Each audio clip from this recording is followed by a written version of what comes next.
Alright, students, let's now have Homer's Iliad 2019, Lecture 19, Books 12 and 13, and even 14, Part 1, slides 179 to 198. So, let's start with, it says an omen from the sky, but really that's not the first thing we see in Book 12. The first thing that we encounter in Book 12 is a small excursus on what will happen after the Trojan War. It's one of those interesting moments outside of time that Homer gives to us, outside of the normal course of the narrative. And the idea is this, that Apollo and Poseidon, who both helped to create the Trojan Wall, which had grand sacrifices made to it and thus was made under appropriate conditions, will one day destroy, through flooding the various rivers around Troy, the Achaian Wall. The idea behind that being, and having listened to my recent lectures, I see that I say the idea being quite a bit, which is a sort of funny thing to notice about oneself, one's verbal tics. In any case, the idea is that because the Achaians, under the night, without the acceptance of the Trojans, without also having sacrifice to the gods, have done something unpropitious, something sort of against the Xenia, or the guest-host relationship between the gods and the mortals. And so, because they did not create their wall with the help of, or with the approval of the gods, one day the wall will fall. And so you might see some deep allegory behind that which is done without the will of the gods is doomed to fail in the Achaian universe, which is an interesting idea. In any case, here we see an interaction between Poulydamas, and on this particular slide, I give you two interactions, and we'll see at least three of them in Book 12. You will consistently see that Hektor, as a field marshal on the field of battle, is a talented fighter, but not a talented strategist. He leads by emotion, not by intelligence. And in fact, his intelligent advisor, Poulydamas, he sometimes listens to, he sometimes doesn't listen to. Today we'll get a good smattering of both. Because in fact, the first thing that Poulydamas counsels when the Trojans come to the ditch full of spikes and wall of the Achaians is, we need to get off our chariots. Because our horses, they're not going to do well with spikes. They might rear up and then fall on the spikes, and then will fall on the spikes and die. They're not going to negotiate these very well. So we're going to have to fight on foot against these Achaians. And one of you asked about siege engines. They don't have any engines of siege. They don't. The wall's really not actually, frankly, that high for the Achaians. A siege engine is some sort of ladder or ladder-like object that enables you to get close to a wall and then climb the wall without having something like molten iron or molten bronze, or in this case, a rock or an arrow thrown at you to kill you. They don't have that sort of thing. In fact, you'll hear about the Trojans going up to the wall and pulling pieces off of it. In fact, Sarpedon will help to do that, and it will be the case that Hektor will break through the wall today and will be fighting against Aias, and Aias will be on top of one of his ships with a long spear trying to stab at him, and they'll be yelling at each other, and it's a really intense scene. In any case, Poulydamas says we need to get off our horses, and we need to go up to the wall and start pulling pieces off of it, and Hektor says, okay.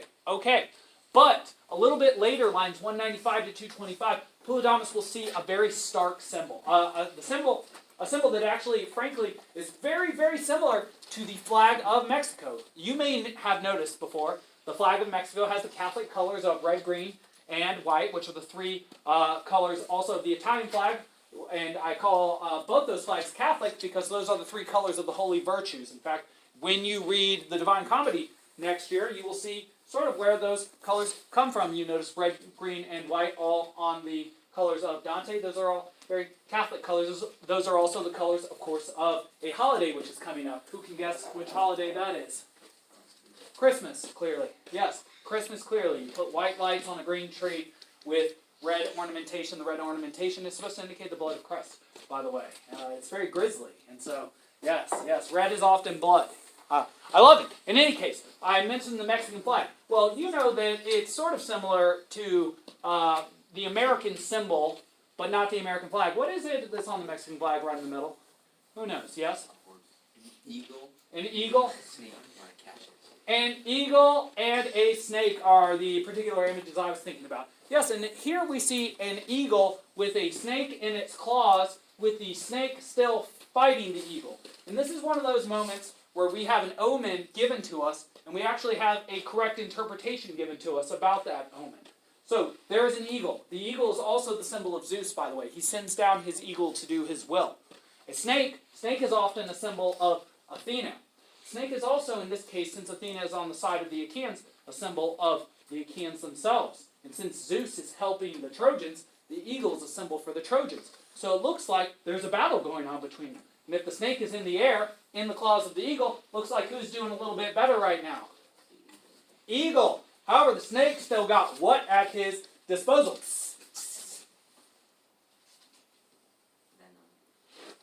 His teeth.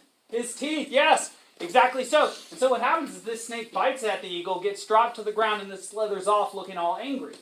Well, Poulydamas is a good prophet. He says, oh, I get what that means. What that means is that we are going to have a battle. Calm down back there. We are going to have a battle against the Achaians. It is going to look as if we are winning, but it is in fact going to end up enraging them and leading to them fighting even better in the long term. And so he will encourage Hektor not to break through the Achaean wall today and not to go through there. His advice will not be taken. The Achaeans will be enraged, and the Achaeans will take out their vengeance on the Trojans. All right, in any case, Zeus then inspires Sarpedon to attack one of the gates. As I was telling you, it will be the case of the Lycaeans.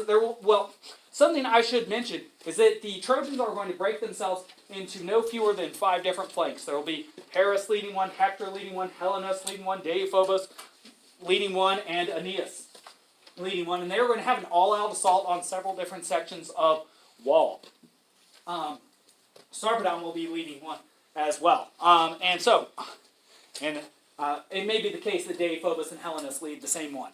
In any case, Sarpedon then gives a very, very famous speech to Glaucus, who he sees lingering off to the side. Remember that it is the case, and I think this is very human, that it is not always true that every fighter is fighting as hard as they possibly can. It's sort of like when you see construction workers on the side of the road, and you see some of them are working very hard, some of them are supporting through conversation. It's the same case with military affairs in this ancient world, in this 12th century / 8th century when it's being reported, that sometimes you're fighting really hard, sometimes you get injured and need to take a break, sometimes you just need to take a quick break, sometimes you need to go back to your ship to get a new spear, sometimes you need to take the accoutrements or the armor of somebody you just killed back to your ship. Sometimes then you have some sort of sustenance or something like that. It is not the case that people are fighting as hard as they can at each moment. And so Sarpedon will speak to his cousin and lieutenant Glaucus here. In any case, Aias the Greater and Teucrus rush to defend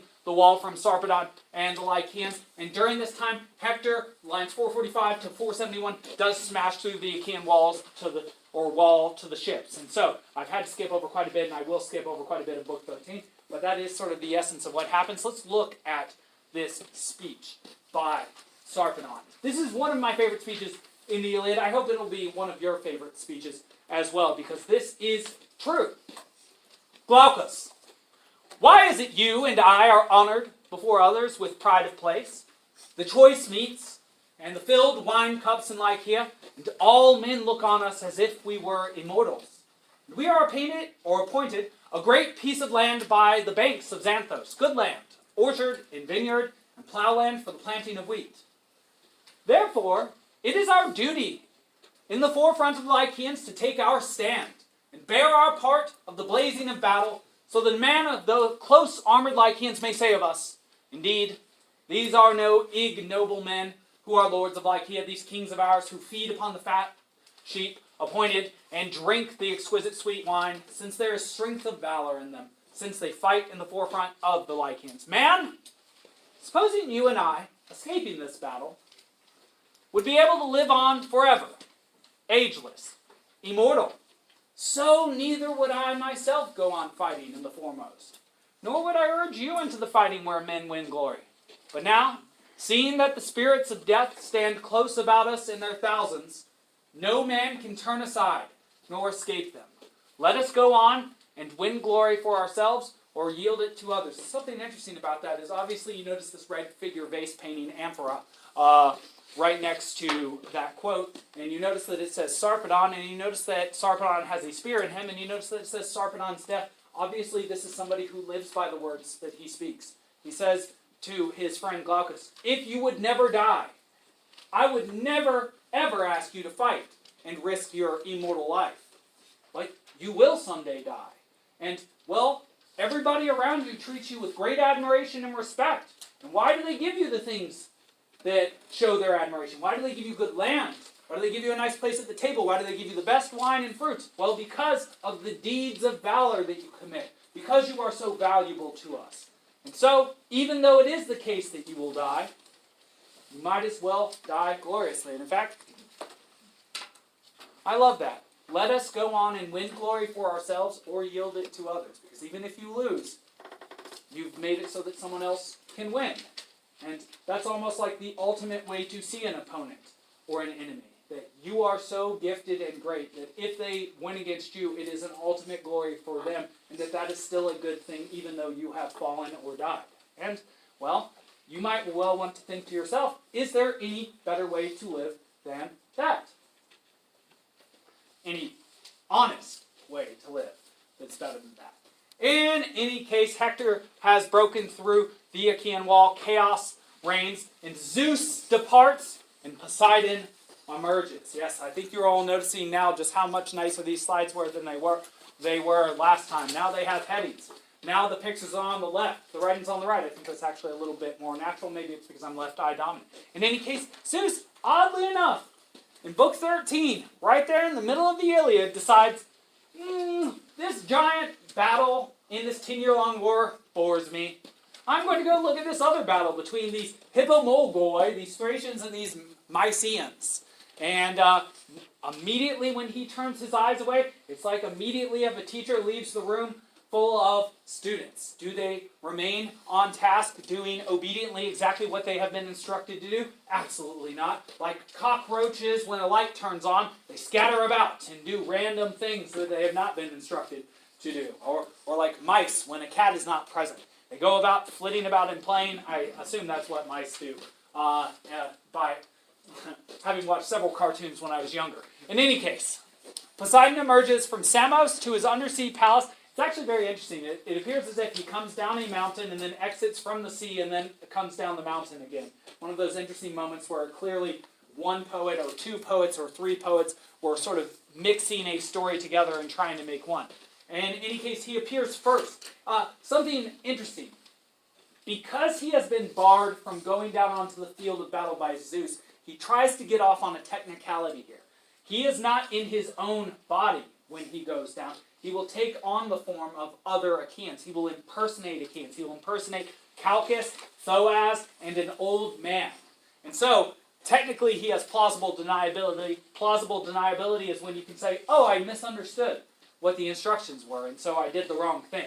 And so you can see why that's an interesting sort of thing to say. That said, why did Zeus turn his eyes away? Well, he assumed that all the gods, perhaps not understanding his own siblings and children, would just do as he had said, because the threat of the mighty thunderbolt is so terrifying that you would imagine that nobody would ever act against Zeus, seeing as it could even burn alive a god. Well, that said, Poseidon still wants to help the Achaeans. So he appears as Calchas, and he breathes valor into the Aiantes, that's Aias the Lesser and Aias the Greater. They will be extremely, they will be instrumental, they will be essential to the Achaean defensive effort now. And Aias the Lesser, very similar to Helen in Book 3, looking at the physical features of Calchas as he walks off, his calves and his legs, apparently they're more beautiful than normal humans' calves and feet. And he can recognize that was a god. A god is on our side. A god is helping us. And therefore, even if Zeus is against us, someone is helping us. We have a chance. And so they fight even harder. And perhaps that's all it takes to have hope, to have just the smallest chance of success. And perhaps that small thread will lead them to the tapestry of victory. In any case, next Poseidon encourages Teucrus, Thoas, Meriones, and Antilochus, and you're not going to need to know a million names like if you didn't have these lectures. In any case, I love this red figure face painting of Poseidon. You can tell it's Poseidon because of the trident. Trident means three teeth. It's a three-toothed weapon. In any case, Hector urges on the Trojans like a boulder rushing down a mountain. That means he has tremendous momentum right now. He is ready to make a big impact on the day. Teucrus kills his man. Remember that Teucrus is the illegitimate half-brother of Aias the Greater. He, like Aias the Lesser, is also an archer, and actually in rereading this time, after so many times, I find out that he is described as the best archer. of the Achaians. He is one of the best archers of the Achaians. Aias the Lesser is, of course, an incredible archer of the Achaians. Odysseus, you may not have known, is an incredible archer as well. In any case, Hector, while aiming for Teucrus, hits Amphimachus. This is a theme that you see reiterated over and over again in the Iliad, that a champion aims for another champion and then ends up hitting the charioteer or some lesser-known character that happens to be near that champion. That happens to Hector several times with his charioteer. I told you there's like how do I even put this? A cascading circle or a turnstile full of charioteers for Hector, just because they can't stay alive because so many Achaians aim for him and come close to getting him. In any case, Aias the Greater then beats Hector away with his spear, and Poseidon in the form of Thoas exhorts Idomeneus to fight alongside him. Good. Poseidon continues to help the Achaians. While careful not to fight himself, remember he is not explicitly going against the will of Zeus, because he is taking on the form of Achaians, not showing up in his own form, and he is encouraging them. And technically it is the case that Athena had argued with Zeus at the beginning of Book 8 for the ability to continue to counsel the Achaians. Now, whether going down in the form of an Achaian and breathing valor in them is simply encouraging them or actually helping them is, again, a question for the lawyers, the sophists, to argue for themselves, perhaps for us to argue during our next seminar. In any case, he helps the Achaians defend their left flank. Remember that there are several different contingents of Trojans. They're coming from essentially all sides, so they can't come from all sides because, of course, the Achaians are backed up against the ocean, which is a bad situation for them, but also part of the reason why they can fight so hard right now. Hector continues to fight near where he broke through the Achaean wall. By Aias the Greater and Protesilaus' ships, the Aiantes defend the ships. Something interesting about Protesilaus. Protos, where we get the word protagonist, and prototype means first. Laos, like Menelaus, is where we get the word laity from. It means person. First person or first people. Protesilaus was the first man to jump off his ship when the Achaeans got to Troy, hoping to be the first man to get a kill of the Trojans, clearly. And, well, deeply ironically, though he wanted to be the first person to kill a Trojan, he was the first person to be killed by a Trojan. So his ships remain, they're there on the front. He was the first person to jump out, and, well, this is a lesson. Be the first person to jump out in front of a military, of an entire other military force, probably be the first person to get whatted by that military force. Killed by them. And so maybe you want to be more like Odysseus and be in the middle of the pack. In any case, moving on. Idomeneus then gives us a quick excursus on the difference between cowards and brave people. And I really wanted to introduce this to you because I think when I read this language to you, you'll see that this is how we still talk about cowards and brave people. And perhaps you can tell me whether you agree or disagree with Idomeneus, the great warrior and chieftain's advice. You who also have so much battle experience. Then Idomeneus, lord of the Cretans, answered him in turn, I know your valor and what you are. He's speaking to Aiantes' lieutenant here, who is about to kill a couple people in nasty ways. He's going to get another guy in the liver. He's also going to get somebody right in the pelvis, between their belly button and their genitalia, which I can only imagine is just an agonizing way to die. Actually, the man is described as dying like an ox bellowing when it is caught and enslaved, which you can only imagine an ox like, I mean, deeply disturbing, that imagery. This person dies screaming. And so, I know your valor and what you are. Why need you speak of it?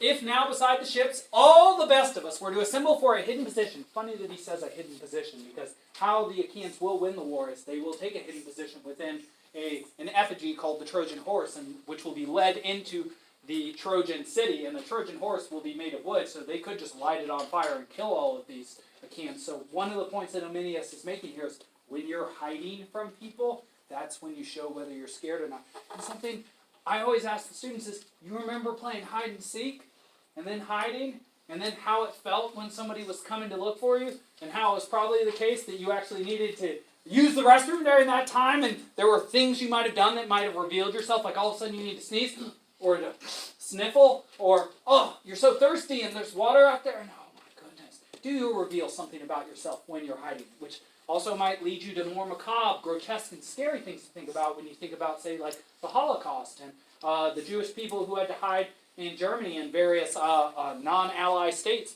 and spend their lives hiding. Perhaps you've heard the story of Anne Frank, which is a story about someone having to hide in an attic for several months and with a sad conclusion, too. In any case, he talks about when you are hiding, you show your character. Let's see. If now, beside the ships, all the best of us were to assemble for a hidden position, and there man's courage is best decided, where the man who is a coward and the brave man show themselves clearly. The skin of the coward changes color. We've seen that before. Whose skin did we see change color in book 3? Yes? Paris. And you would describe him as brave or cowardly? Very much so, indeed. The skin of the coward changed color one way and another, and the heart inside him has no control to make him sit steady. But he shifts his weight from one foot to another. There's actually a weakness when someone's speaking, when they just sit there in front of you on the same spot and do this over and over. You might notice that you do this. You probably do this because one of your legs starts to kind of shake. And so you're like, okay, if I just kind of walk, maybe people won't see my legs shaking like this. It's like, you just have to get better. You just have to get better. But he shifts his weight from one foot to another, then settles firmly on both feet, and the heart inside his chest pounds violent as he thinks of the death spirits, and his teeth chatter together. Who did we see recently whose teeth chattered together when he was very scared in a situation out during the night when a terrible predator, far scarier than a snake, was going to kill him? Ooh, he was a traitor. It was book 10. He was a Trojan, yes? Dolon. Yes, yes. We see elements of Dolon and Paris, 2 Trojans, in these descriptions of cowards. Perhaps we agree with this. Your heart can't maintain a steady beat. You move from side to side. Your teeth chatter. You think about death. Sounds right. But the brave man's skin will not change color, nor is he too much frightened once he has taken his place in the hidden position. But his prayer is to close as soon as may be in bitter division. He wants the fight. And there no man could make light of your battle strength or your hands' work, even were you to be wounded in your work with spear cast or spear stroke. Okay, pay close attention to this. I'm going to ask you a question based on this. The weapon would not strike behind your neck, nor in your back, but would be driven straight against the chest or the belly as you made your way onward through the meeting of the champions. But come, let us no longer stand here talking of these things like children, for fear some man may arrogantly scold us. What is Idomeneus saying his opinion of Aiantes is, if he says, I do not expect that you will die with a spear or arrow in your neck, the back of your neck, or your back? How is he saying that Aiantes will not die, indicating what he believes about him? Yes? He will not die running away, and therefore with a spear in his back, therefore indicating that he is a what and not a what? He is not a coward and is a brave man. So all of that goes to say that Idomeneus defines his terms and says, this is what a coward is, this is what a brave man is, you're a brave man, so let's go be brave men right now. And so you can see that pump-up speeches are happening both on the Trojan side, the pump-up speech from Sarpedon to Glaucus about the heroic code, the motivating speech, and then also on the Achaian side as well. It's almost like motivation is a huge part of battle. It's almost like motivation is a huge part of any human endeavor, whether it be academic or athletic or even, of course, violent. All right, so continuing on. Aias the Greater earns great glory. I love this image of him. This is obviously not an ancient image, but excellent. You see Aias looking monstrous here, not wearing a corselet because he didn't wear a corselet because he had a giant shield, and just looking sort of like a monster. With several people dead around him. And, that's not a bad idea. That's the right idea of Aias. And you can see his horse-haired helmet. I'm actually going to take some images. I found a great site that has some beautiful images of Trojans and Achaians armor, and they really look very cool. There's really no other way to put it. Like, they don't just look scary or, strong. They look cool. And a lot of gold and bronze and red being used. It's like these guys took seriously the fact that this might be the day that they were going to die. And that they were likely going to die in their armor. And so, that's why, I think that's the old adage behind why you dress nice in the morning. Because this might be the day that you die. In any case, very much true for them. Many support Telamonian Aias. And they even hold his massive shield when he's tired. I just want you to think about how effective a combatant he is. And how ineffective some of the people are around him. The best use they have in the battle is to hold the shield for Aias while he's tired. And he's so gifted that he's actually getting tired of what? killing people during the course of this battle? That's incredible. And, well, he can't get too tired because right now he is essentially the sole hope for the Achaeans. He is their top fighter. He is one of the major Achaians who is not injured. Remember that Diomedes, Diomedes, Agamemnon, not Menelaus. Menelaus just sort of perpetually injured in my mind, but he's not. Diomedes, Odysseus, Eurypylus, Machaon, and I think I'm forgetting one other one, yes? And Agamemnon are all injured right now. Aias the Greater is not injured. Aias the Lesser is not injured. Idomeneus and Meriones and Thoas are not injured. They're going to have to really pick up the slack for us. Also, Antilochus, who's one of the sons of Nestor, essentially like a young version of Nestor who can use a spear, will be helping out. All right, Poulydamas. Here we go. Here's another one of these moments. Lines 725 to 750 in book 13. He advises Hector to listen to reason and to fall back and to take counsel, for how to deal with Aias the Greater. Because even though they've broken through this wall, Aias the Greater, on a ship with a long spear, continues to kill people and to repel the Trojans. Well, Hector sort of takes this advice, sort of doesn't take this advice. He does take the advice. He does say that his men can retreat. But he says that he will not himself retreat. He will continue to fight. So technically, he takes the advice, but slightly changes it. Slightly changes it when it comes to himself. He changes the details, you might say. So he says, let the others retreat. I will fight on. And here is an excellent picture, I think, of Poulydamas stopping the horses. This is from earlier when he says, hey, we can't really take the chariots and the horses to that spike pit and to that wall. I don't think they're going to navigate the spikes particularly well. And, well, he's probably right. All right. Hector then goes looking for his brothers Helenus and Deiphobos. He goes about to check the flanks. Now recall, with the help of Poseidon, the Achaeans have performed very admirably during Book 13. Even though it is the case that Zeus is on the side of the Trojans, Zeus is not watching during Book 13. Zeus is not actively helping the Trojans. Poseidon is actively helping the Achaeans. So even though it is the case that the Achaeans will lose the battle today, they are not losing this particular moment. And the evidence for that is that several of the Trojan leaders who were leading particular flanks are either injured or now dead. And so, when Hector goes to look for Helenus and Deiphobos, and remember that these two, of all the brothers of Hector, Helenus and Deiphobos are second and third most famous to Paris. Obviously, we all know Paris. Deiphobos, we'll see him again in the Aeneid. He'll be horrifically disfigured after how he dies. Something I'll tell you about him is that when Paris dies during the Trojan War, after the Iliad, of course, because so many of the interesting things happened after and before the Iliad, Deiphobos will marry Helen. And when Troy is sacked by the Achaians, Helen will be in Deiphobos' house. So when the Achaians want to take out all of their anger from 10 years on one man, that one man will not be Paris, who will already be dead.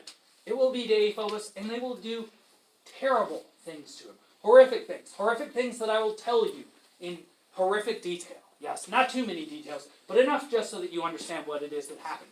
And Helenus, just remember that he will be caught by Odysseus after the Iliad, and he will be milked for information that will be used to destroy Troy. Helenus is, in some ways, just as bad as Dolon, though not yet. In any case, know their names. And also, in any case, Hector goes looking for Helenus and Deiphobos, but who does he find? He finds Paris lurking off to the side. Actually, it's pretty funny. Paris is encouraging the other troops. So he's like sitting there being like, go get him, go get him, go get him. But he's not going to get him himself. And so Hector yells at him, calls him evil, Paris, cajoling, woman-loving, handsome, all the four things that he usually calls him. And then Paris decides to fight alongside Hector. And something sort of sad about Paris' character is he is described as a pretty good fighter. And as we know, even though his aim isn't perfect, he has managed to knock 3 Achaeans off the battlefield, including their healer, Machaon, including Diomedes himself. And so, it's useful for them when he fights. I like this picture because I just think it makes Hector look very strong and masculine. Paris obviously looks fairly effeminate here, which would have been a vice to this culture. In any case, Aias then, this is how Book 13 will conclude, and then we'll just have a couple things to say on Book 14, and then we will conclude the lecture for the day. Aias the Greater challenges Hector. He sees Hector there, down below the ship. He yells a challenge at him. Then Hector calls Aias an inarticulate ox, which is perhaps some of the evidence that the Athenian playwrights in the 5th century used in order to make Aias the Greater, like Heracles, out to be something of a, well, I guess the most appropriate word is moron. They make him seem very dumb in later plays, not a very intelligent human. And yet, I don't see that evidence exactly in the embassy to Achilles, nor in this scene. He seems fairly articulate, but that may just be because Homer makes everybody articulate, even the unintelligent people.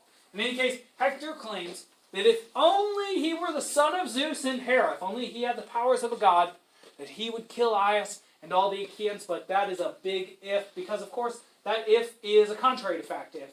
He is not the son of Zeus. He is not the son of Hera. He does not have the power to kill Aias, nor all the Achaians. These are things that he wishes would come to pass. These are not things that will come to pass. All right, in any case, moving on. We have 2 slides left today. Book 14 begins. Nestor, recall, is back at his tent because he is administered to the care of Achaian. And remember that he also had a visit from Patroclus under the advisement of Achilles recently. He hears the fighting and leaves Achaian in his tent, and he comes out to see what's happening. Well, he sees a bunch of Achaians.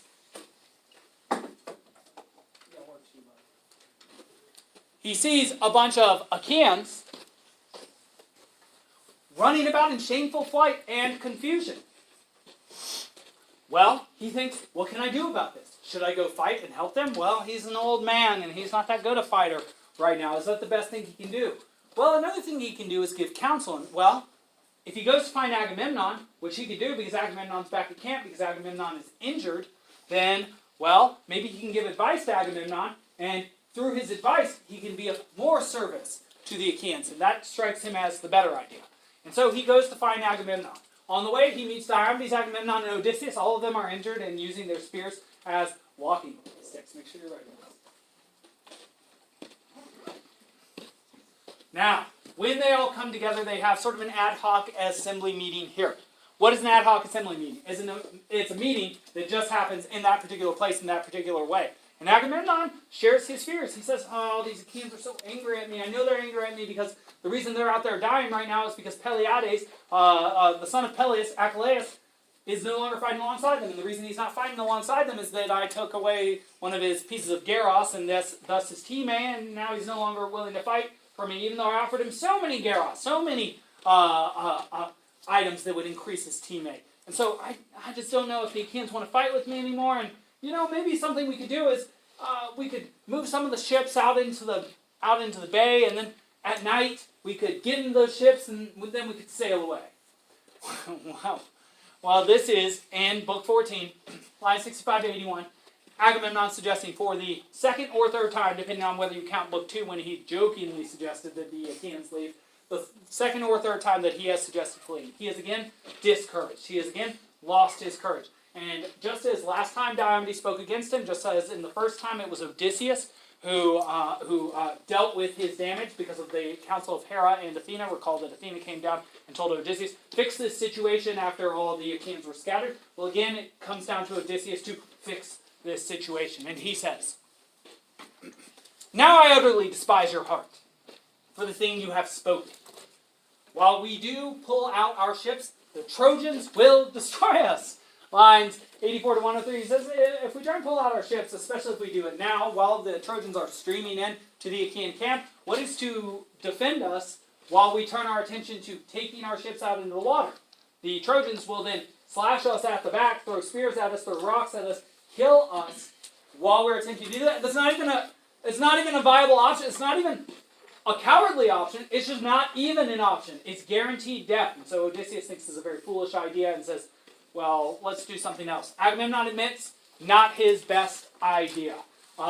It's an idea born of fear, not of strategy. In any case, Diomedes, young as he is, suggests, well, why don't we return to the fighting? Though, because they are injured, obviously, they are not going to fight. But what they're going to do is sort of like what a star basketball player is supposed to do when he's injured. Does he stay at home or go sit on the sidelines during a game for his team? Well, the idea is that he's supposed to be there on the sidelines, supporting, encouraging his team. And that's what Diomedes, Odysseus, and Agamemnon are going to do right here. They are going to go on the edge of the battle so that they cannot be hit by projectiles, rocks, bronze-shot arrows, spears, and they are going to encourage people. They are going to make an appearance. In any case, Poseidon then appears to Agamemnon, now in his third form. Remember, first he was Calchas, then he was Thoas, now he is an old man, and he encourages him. He says, listen, Achilles is pitiless, and he can essentially enjoy his valor and loneliness, though that's a quote from Nestor. The gods are not angry with you, Agamemnon, and, well, Poseidon is right, because he's a god, so he knows. He says, you will see Troy fall. And then he lets out a yell of 9,000 to 10,000 voices, which if you can imagine being in, like soccer or football or a baseball stadium, especially during the playoffs, such a roar is encouraging. It's motivating. And so he implants great strength into the Achaians. And our next lecture, we are going to see, this is literally a tete-a-tete. That means a head-to-head. Their heads are touching each other, of Hera and Zeus. So obviously I'm using that expression, that French expression, euphemistically.